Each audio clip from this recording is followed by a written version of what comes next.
Hello and welcome to Physics Concepts. If you're new here, don't forget to like this video and subscribe to the channel for more deep dives into the amazing world of physics.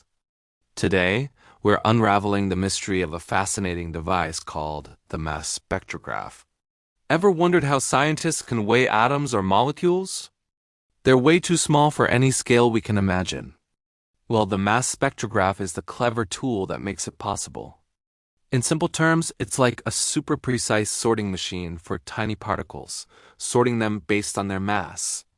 So how does it work? The entire process happens inside a vacuum to make sure our particles don't bump into any stray air molecules. It all begins with a process called ionization. We start with a sample of the element or compound we want to study. We then bombard this sample with high-energy electrons. When these fast-moving electrons collide with the atoms or molecules in our sample, they knock off one or more of their electrons. Think of it like a game of cosmic billiards. The cue ball, our high-energy electron, strikes a stationary ball, an electron in the atom, and knocks it right out of its orbit. What's left behind is no longer a neutral atom. It has a positive charge because it now has more protons than electrons. This positively charged atom is called an ion, and creating these ions is the crucial first step. Without a charge, we wouldn't be able to control them with electric and magnetic fields. Once we have our stream of positive ions, they need a little push. This is where the acceleration stage comes in. The ions are pulled into a region with a strong electric field. This field is created by applying a high voltage, typically several thousand volts, between two metal plates with slits in them. Since our ions are positively charged, they are repelled by the positive plate and strongly attracted towards the negative plate. This attraction acts like a powerful accelerator, causing the ions to gain a huge amount of speed. They shoot through the slits in the plates, emerging as a high-velocity beam of ions, all moving in the same direction. It's like they've been shot out of a particle cannon. Now, here's where it gets interesting. Even though all the ions have been accelerated by the same electric field, they don't all have the same speed.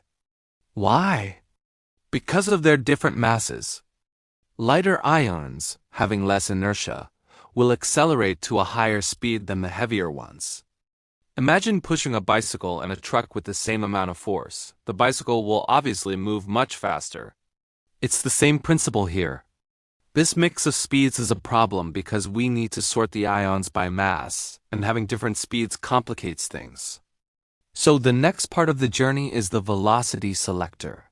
This clever device is designed to filter the ion beam, allowing only ions of a specific single velocity to pass through. The velocity selector uses a combination of both an electric field and a magnetic field, set up perpendicular to each other and also perpendicular to the direction the ions are traveling. When the ions fly into this region, they experience two forces simultaneously. The electric field pushes them in one direction, while the magnetic field pushes them in the opposite direction. The strength of the electric force is constant for all ions with the same charge. However, the magnetic force depends on the ion's velocity. The faster an ion is, the stronger the magnetic force it experiences. For one particular velocity, and only one, the electric force and the magnetic force will be perfectly balanced. They cancel each other out. Ions traveling at this magic velocity will feel no net force and will continue straight through the velocity selector without being deflected.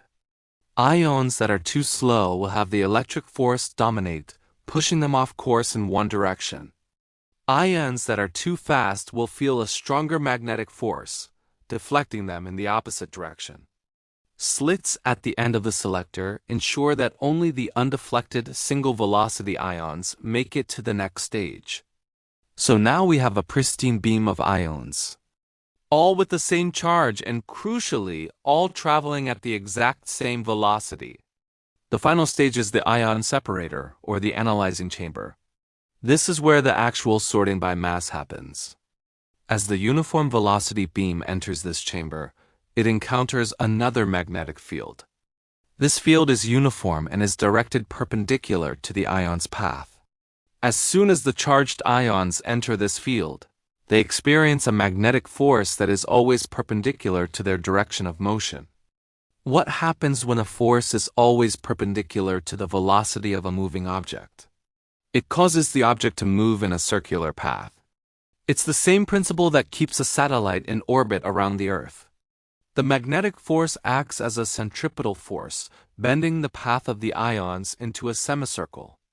And here is the brilliant conclusion. The radius of this circular path depends directly on the mass of the ion. Heavier ions have more inertia, meaning they are more resistant to changing their direction. They will follow a wider, larger radius semicircle. Lighter ions, on the other hand, are easier to deflect and will be bent into a tighter, smaller radius semicircle. So, the magnetic field effectively separates the single beam into multiple beams, each corresponding to a different mass. It's like a prism splitting white light into a rainbow of different colors. But here, we're splitting a beam of ions into a spectrum of different masses. At the end of these semicircular paths, we place a detector. This could be a photographic plate or a more modern electronic detector. When the ions strike the detector, they leave a mark. By measuring the position of these marks, we can determine the radius of the path each ion took.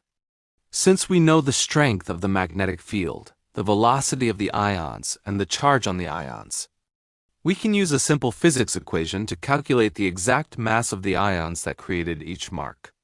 The result is a mass spectrum, a graph that shows the relative abundance of ions for each mass.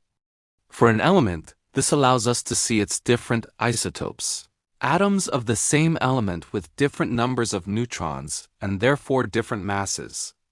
For a molecule, it can help us determine its molecular weight and even figure out its structure by looking at the fragments it breaks into. So to recap the entire journey, first, we create positive ions from our sample.